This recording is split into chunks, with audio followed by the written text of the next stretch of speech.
7 सितंबर को लगने वाला चंद्र ग्रहण बेहद खास होने वाला है। इस चंद्र ग्रहण को बाढ़ और भूस्खलन के कहर से जोड़कर देखा जा रहा है। इसको लोग ज्योतिषी, खगोलीय और पौराणिक मान्यता के आधार पर देखते हैं। ये साल का आखिरी चंद्र ग्रहण है। इस बार लोगों को ब्लड मून के दर्शन होंगे।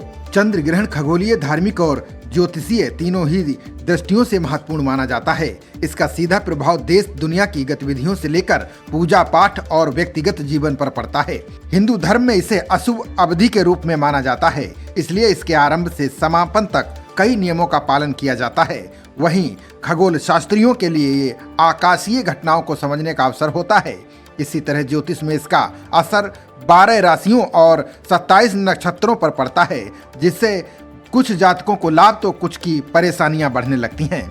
7 सितंबर को इस साल का दूसरा और अंतिम चंद्र ग्रहण लगने जा रहा है। ये भारत में स्पष्ट रूप से दिखाई देगा।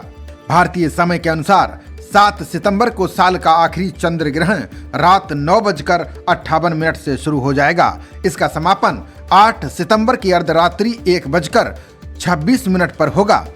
7 सितंबर को दिखने वाला चंद्र ग्रहण एकदम लाल दिखेगा, जिसे ब्लड मून के नाम से भी जाना जाता है।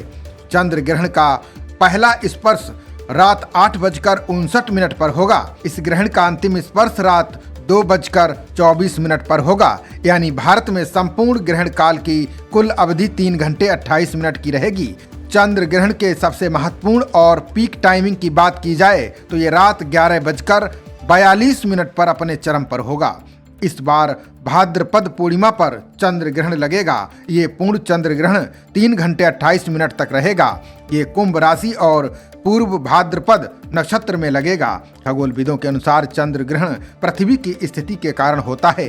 पृथ्वी जब सूर्य और चंद्रमा के बीच आती है और सूर्य की रोशनी को चंद्रमा तक पहुंचने से रोकती है, तब चंद्र ग्रहण लगता है। ज्योतिषविदों के अनुसार जब भी किसी पूर्णिमा तिथि पर चंद्र ग्रहण लगता है तो वो ज्योतिष के नजरिए से बहुत ही महत्वपूर्ण होता है। पूर्णिमा तिथि पर राहु चंद्रमा का योग चंद्र ग्रहण की स्थिति को पैदा करता है। ये सूर्य सिद्धांत में भी वर्णित है।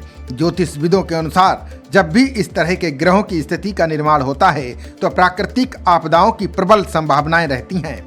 चंद्र ग्रहण के कारण जल सैलाब का सबसे अधिक प्रकोप रहता है। ऐसा इसलिए है क्योंकि चंद्रमा जल का कारक होता है। ऐसे में बाढ़, भारी वर्षा या जल सैलाब का खतरा अधिक देखने को मिलता है। पहाड़ों में विशेष रूप से इसका प्रकोप होता है। चंद्रमा वनस्पतियों के भी स्वामी हैं, इसलिए पहाड़ी क्षेत्रों में इस प्रकार की आपदाएं ज्यादा घटित होती हैं। रिपोर्ट में भी ये बात सिद्ध हो चुकी है कि इस बार हिमाचल से सबसे ज्यादा आपदाएं आई हैं। यहाँ रिकॉर्ड 50 बार से ज्यादा बादल फटे हैं। वहीं भारी भूस्खलन की 133 घटनाएं भी दर्ज की गई हैं। चंद्र ग्रहण से पहले बारिश और बाढ़ ने भारी तबाही मचाई। पंजाब और हरियाणा समेत उत्तर भारत के कई राज्य बाढ़ की चपेट में हैं। बाढ़ से सबसे ज्यादा नुकसान पंजाब में हुआ है। पौंग बांध के कैचमेंट एरिया में अब तक के इतिहास की सबसे अधिक वर्षा ने पंजाब को बाढ़ की स्थिति में पहुंचा दिया।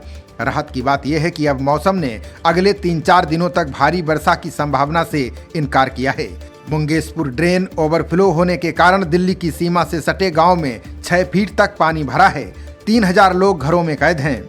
फरीदाबाद के शिव इनक्लेव 3 से लापता हुए ससुर सागर और दामाद बंटी का शव जलभराव में डूबा मिला है। भले ही नदियों का बहाव कम होने लगा है, लेकिन तेज बहाव से तटबंध और ड्रेन लगातार टूट रहे हैं। शुक्रवार को यमुनानगर के टापू कमालपुर में सुबह होने से 3 दिन में लगाए गए मिट्टी के कट्टे बह गए। इसी तरह दिल्ली में यमुना का जलस्तर काफी बढ़ गया है। कुरुक्षेत्र में नैसी गांव के पास एक और स्थान पर तटबंध टूट गया है, जिससे दर्जनों गांव पर बाढ़ का खतरा मंडराने लगा है। सिरसा के गांव झोरड़ नाली के पास कच्चा तटबंध टूट गया। हिसार में भी पातन गुराना कैमरी के पास घग्गर ड्रेन टूट गया। रोहतक के सांपला में भी शुक्रवार को पाकसुआ गांदर ड्रेन ओवरफ्लो हो गया। हरियाणा के कई अन्य इलाकों में भी जलभराव की स्थिति उत्पन्न हो गई है। मानसून के मौसम में अब तक सामान्य से 48% अधिक वर्षा हुई है। इससे कुल 8,66,927 एकड़ भूमि को नुकसान हुआ है। वहीं राज्य सरकार ने फतेहाबाद, हिसार, भिवानी, कुरुक्षेत्र और यमुनानगर जिलों में मकान ढहने से मारे गए 11 लोगों के परिवारों को वित्तीय सहायता प्रदान करने के लिए 44 लाख रुपए की अनुग्रह सहायता भी जारी की है। खबरों का सिलसिला जारी रहेगा। देखते रहिए जनप्रवाद। नमस्कार।